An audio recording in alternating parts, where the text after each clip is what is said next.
we believe after you leave the place of judgment, there is a giant chasm and like a canyon, greater than the Grand Canyon. There is a giant canyon or a chasm between the place of judgment and Jannah. Connecting those 2 points is what is called the Sirrat. Okay? The Sirrat. You guys have heard this phrase before? Allah's Messenger sallallahu alaihi wasallam says, and you've all heard this description, that the Sirrat is, Abu Hurairah radiallahu anhu says that I heard that the Sirrat is as thin as a hair and as sharp as a blade.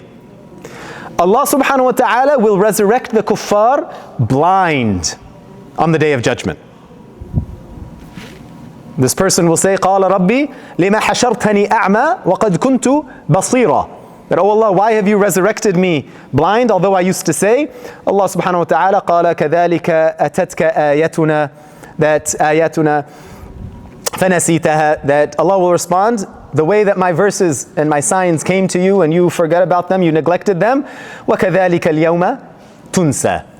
This same way, you now are neglected. So, blind man, good luck. Get across the bridge. Thin as a hair, sharp as a blade. You think a blind man's going to make it across? What's going to happen to the blind man? Boop. Fall. What is the space between the place of judgment and Jannah? What is in the bottom of that chasm? Jahannam. So this is the timeline, or you could say the landline of what it looks like. So the day of judgment, you are judged. Afterward, you receive your admittance to paradise. Okay, go to cross the Sirat and go get there. So the most dangerous deed on the Sirat, the deed that will hijack you, the deed that will take you down, the deed that will, as you're already teeter-tottering across this razor-thin or blade-sharp line, is if you did something bad to a person and caused them to go to the hellfire. Okay, that person will reach up from hell and grab you off the Sirat. Our Prophet ﷺ teaches us that this is the most severe warning for those that cross the Sirat.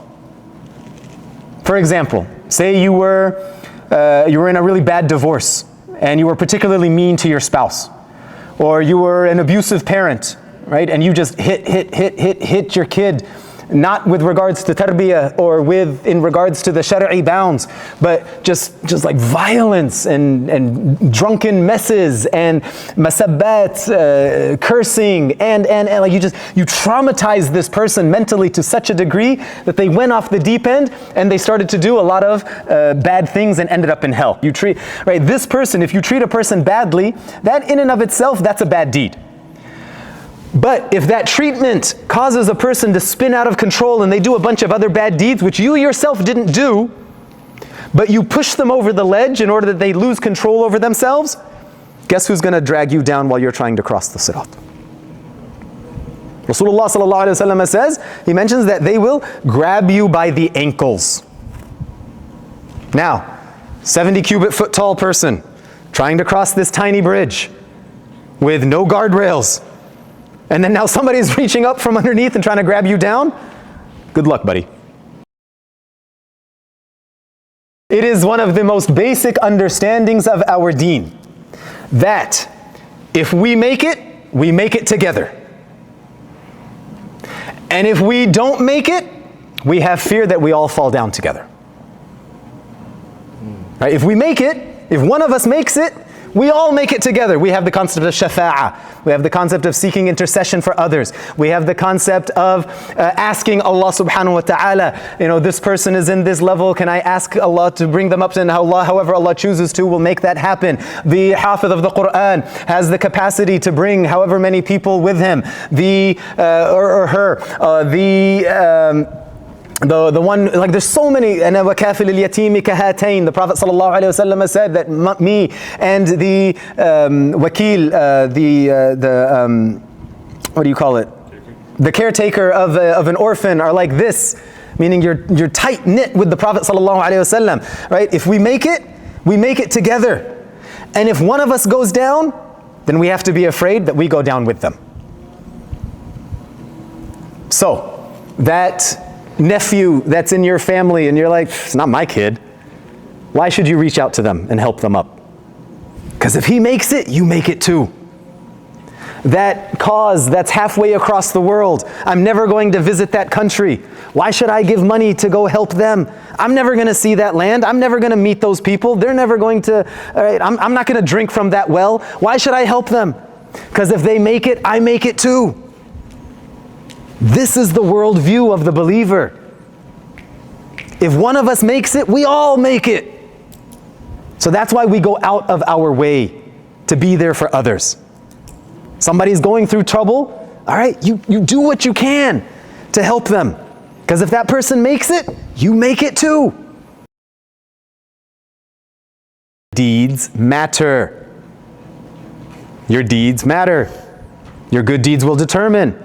Are you going to crawl across the Sirrat? Are you going to run across the Sirrat? Are you going to fly across the Sirrat? Are you going to painstakingly trying to grip?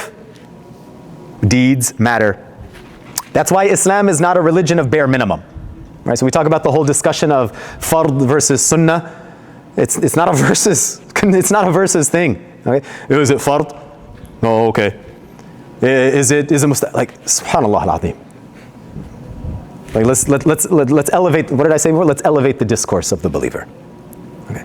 Did my Prophet ﷺ do it? Do it. Okay. People that are trying to do the bare minimum, that's not recommended. All right. Bare minimum if you absolutely want to. Bare minimum will. Right. It's better than nothing. I'll say that. Bare minimum is better than nothing. I will only pray my 5 salah. I will only fast in Ramadan. I will only make Hajj that one time when I have the capability to do it. I will only do this. Tayyib, bare minimum. Good luck on the Sirat, bro. Islam is all about shooting for the better.